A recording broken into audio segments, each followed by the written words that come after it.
Afternoon Muttonistas, I'm standing in the Plaza Mayor of Cáceres. Cáceres is probably the most famous town in the least famous part of Spain. It has a very rich and meaty cuisine, and in this vlog I'm going to take you through some of the foods you should try if you find yourself in this area. Now at 5 o'clock in the afternoon it's about 40 degrees here, and the main square, which was packed full of people last night, is now nearly deserted. So they say only mad dogs and Englishmen in the sun. It's 40 degrees, I'm mad, I'm English, so before the food, let's go and take a little stroll around the historic centre of Caceres.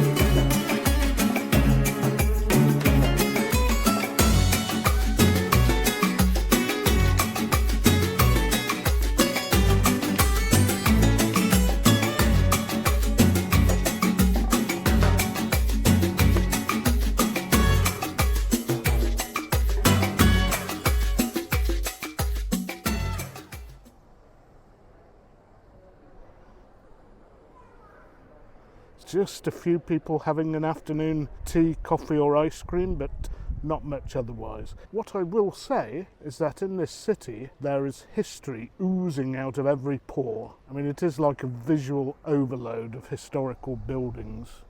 So the history of Caceres is quite complicated. A lot of these walls come from the 15th century, and if you look at the geography of Caceres you'll see it's close to Portugal, fairly south in Spain, so it would have been in the thick of the action with the Moorish conquest and invasion and the Reconquista. This is why you'll see fortified areas of the city, churches, slightly Islamic looking stuff, a mixture of everything.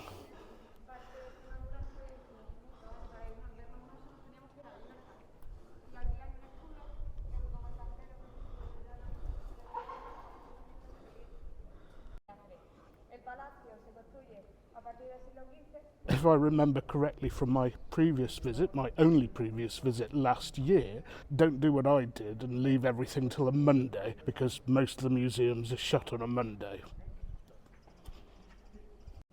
Remember something about crossing the path of a black cat? Can't remember what it is, so we'll do so anyway.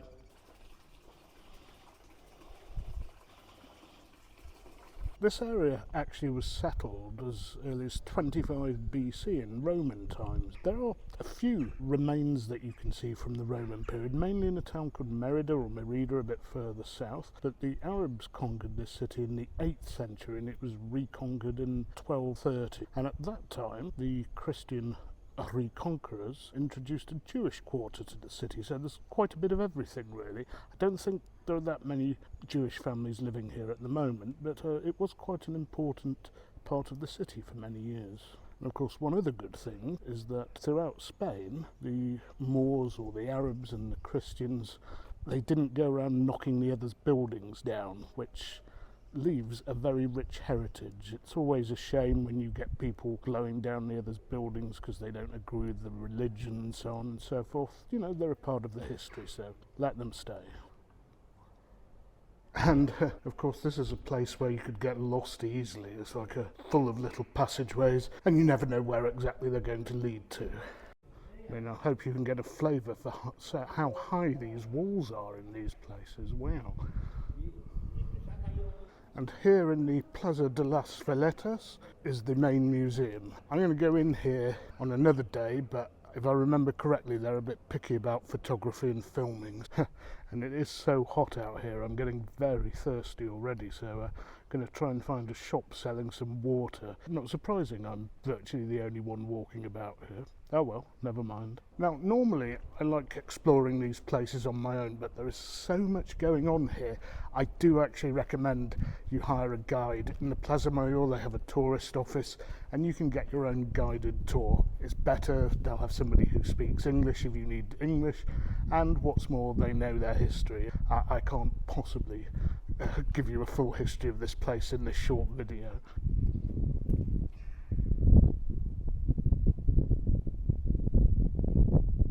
Of course, it goes without saying that there are hotels, bars, restaurants dotted around the old city. Not many in the really historical part, but obviously this one is, and it's the Parador. Paradors are a chain around Spain, and the food in all of their restaurants is really rather nice. You know, if you fancy a bit of a splurge, good place to go. It's a bit like stating the obvious, but the location is absolutely unbeatable. Smack bang in the middle of the old town with a beautiful terrace and garden. And if you can picture the scene here, medieval fortress, plains with very few trees in the distance, marauding armies coming over the plains, and you're having to defend yourselves. Well, I guess this is really how it looked back then. And those spiked towers there, they're classic Moorish. You'll see them all over Spain. If you see the Alcazar in Seville and the Alhambra in Granada, you'll see other examples, in fact grander examples of that sort of architecture.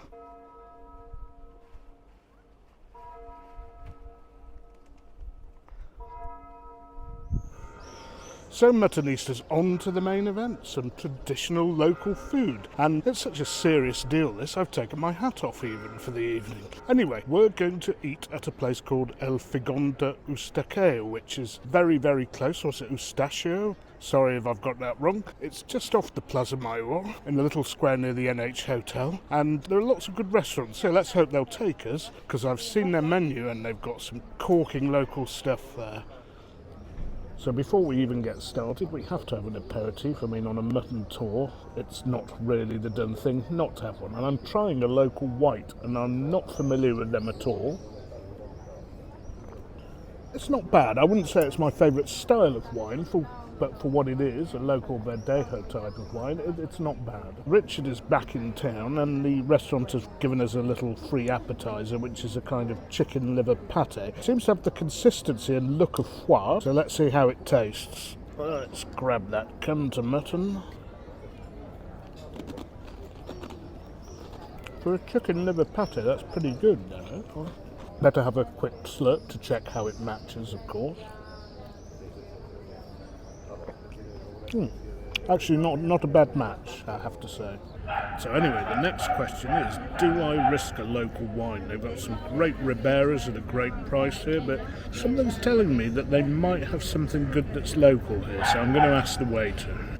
So the next dish has arrived, well, the first dish we've actually ordered, and that is a cheese called Torta de Caceres, which is very much a local cheese, but it's very similar in style to some of the Rennie Portuguese cheeses, where you scoop the top off or the lid off the top of the cheese, as it were, and then start spooning out the contents. So it's very soft, runny and creamy, but it's not that strong. That's panned down to the plate.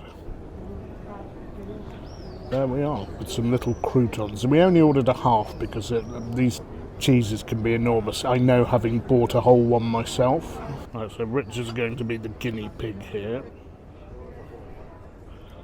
Interested to see his opinion, because he's not actually that big a cheese man, but he likes some cheeses. The local red wine has arrived. Sí, es un poco caliente. Sí. So we've gone for a local red wine. Now, I wasn't sure about this, because the last one I had, I didn't actually like, but we've gone for something called Torre Julia, Cabernet Sauvignon Reserve 2010. So it's got a bit of age to it. Bottle's slightly on the warm side, which worries me, so it's going to get chilled a bit. But since cheeses like this are better with white, happy to proceed with what I have left. Close-up of the cheese. Yeah. So here we go. I do like cheese like that when it runs off, well, it's not quite running off the plate, but when it threatens to. Strong flavour and nutty flavour, my sort of cheese. In fact, very much my sort of cheese, and it deserves a quick slurp. Yeah, I can't say it's my favourite. I do prefer the Portuguese one, but... So Richard prefers the Portuguese type, but I actually prefer this. It's just a bit stronger, which suits me. but I do love the buttery texture of this cheese, and it is a classical example of how, when it comes to drinking wine, things can change according to what you've just been eating. And the white wine that I ordered by the glass is something that I'd be a bit meh about if, I just had it as a drink, but with this, it's right on the money. Richard's enjoying it as well, even though it's not his favourite cheese. Now, I'll tell you something. If it's a cheese that Richard enjoys, it's not something that's going to cause consternation in your mouth or lift the hairs off your nose because it's some viciously strong blue cheese or anything. So, if you like regular, moderately strong cheeses, this is a good cheese for you to try. And in fact, last time I was here, I took one home. So that's a great start to the meal. I'm used to having cheese at the end, but that's the way they do it here. And this is the Extremaduran cheese. So if you like your cheese, you're in Extremadura, Torta de Caceres is the one you want.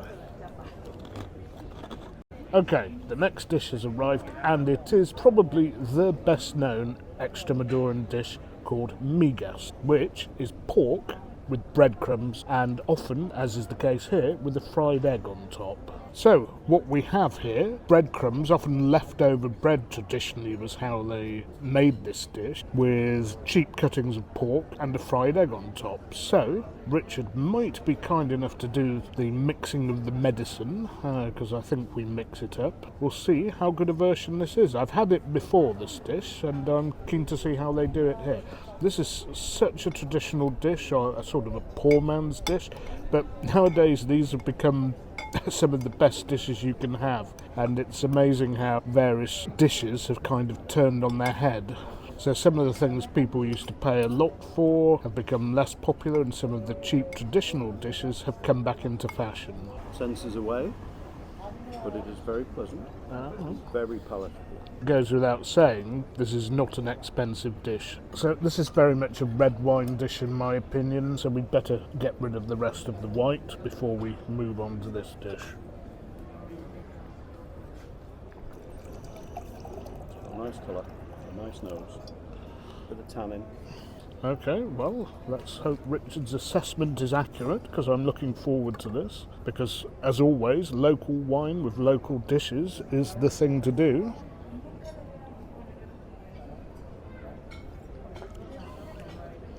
That is pretty good. That is full-on cab, and it's a grape that you don't normally see in Spain either, Cabernet Sauvignon, so maybe that's something unique to Extremadura. I'll have to research that.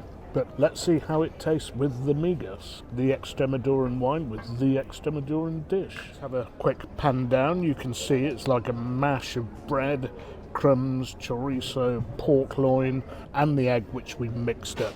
If we've carved by mixing the egg and we're supposed to slice it over the top with the runny yolk, leave a comment in the comment section. I'm always prepared to be educated about these things.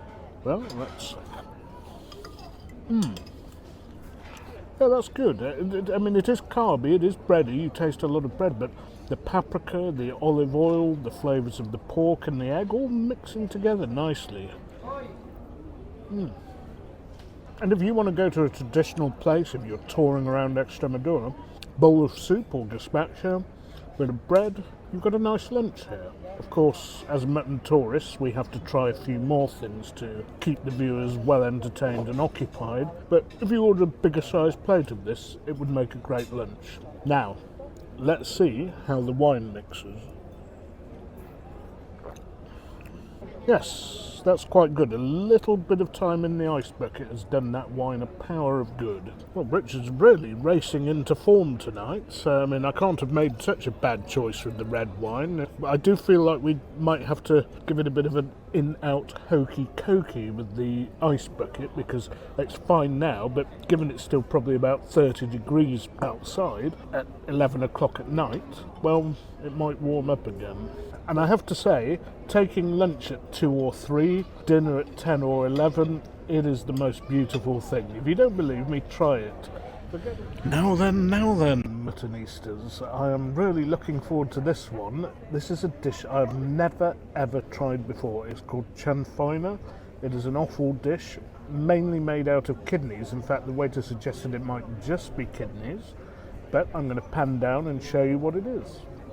Okay, that looks like a really, really rich broth full of awfully goodness. Now, I think if I heard the waiter correctly, it's cooked in white wine, which is unusual for that sort of stuff, and contains, of course, paprika, as everything does in this part of the world. So without further ado, let's give it a try, and I'm so lucky that I went easy on the bread because I'm going to need it for this.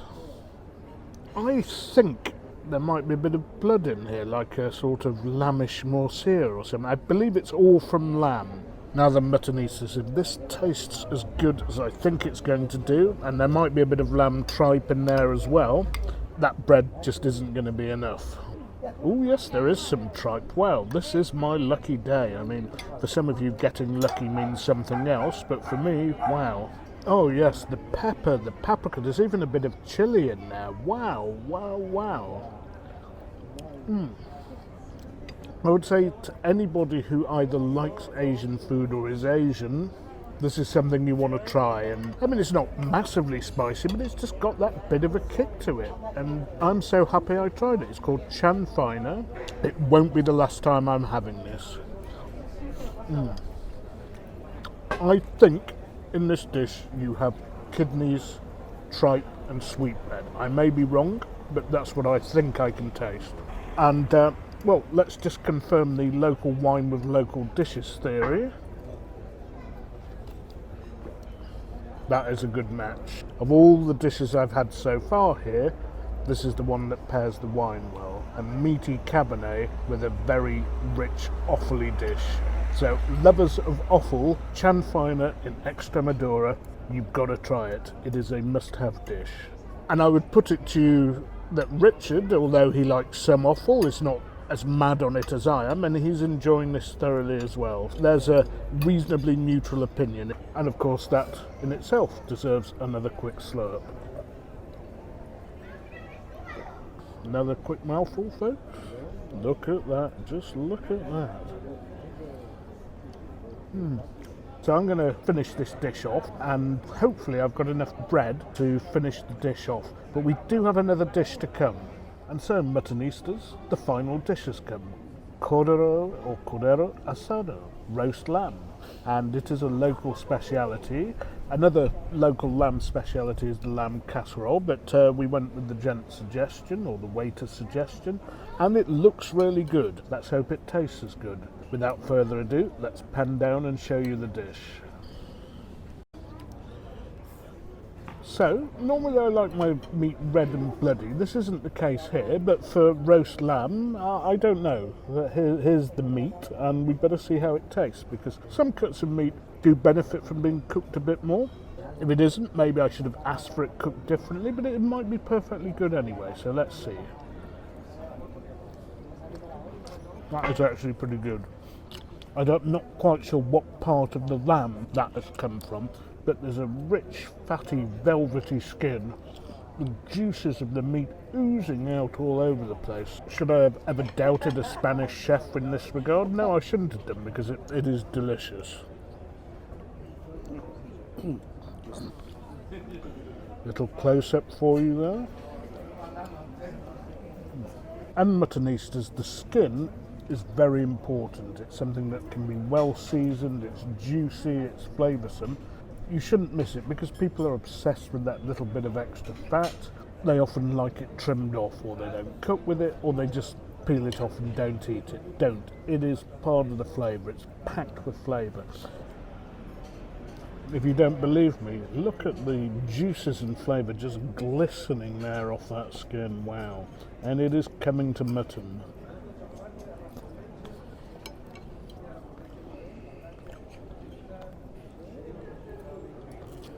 What a delicious combination with the Cabernet. Anyway, the flavours dancing around in my mouth are so tasty that I'm going to have to put this camera down, finish it off, and come back to you at the end. So I'm really taken aback. That was beautiful, really beautiful. Even the chips were cooked perfectly. I don't usually eat them either, and I did there. There weren't very many of them, which was good, and the peppers with that lamb juice. Wow. So I'm not big on my desserts, as you well know, but because we're in an interesting region culinary-wise, and I don't know that much about the food here. I just asked for a recommendation from the waiter as to what to have. So he said, give it a try and we'll change it if you don't like it. But I think he knew full well that I would like it. And here we are, Muttonistas. It is fig biscuit ice cream. Cold, refreshing, fruity, and not so sweet either, which is a great thing about some Spanish desserts. Obviously some of them are very sweet, but a lot of them aren't, so there's always an option if you don't like your things too sweet, which certainly is the case with me. And unfortunately, having described it in such glowing terms, it has led to some taxation from Richard. So I was thinking of covering 2 restaurants in this vlog, but wow, the traditional dishes here are so good and they have so many of them. So if you want to try traditional Extremadura cuisine, come here to the Figón de Eustaquio. It's really tasty, rich, meaty food. Good honest cooking from the area, which is a very meaty area of Spain, and I have sinned massively tonight, so there's only one thing for it. I have to perform my religious duties as always. Forgive me, Cardinal, for I have sinned. And thou, Mutton, shall duly receive redemption. I'm going to love you and leave you here. It's just past midnight and people are still dining. That's the way it should be. And please remember, like, share and subscribe. And above all, don't forget, you can't beat a bit of mutton.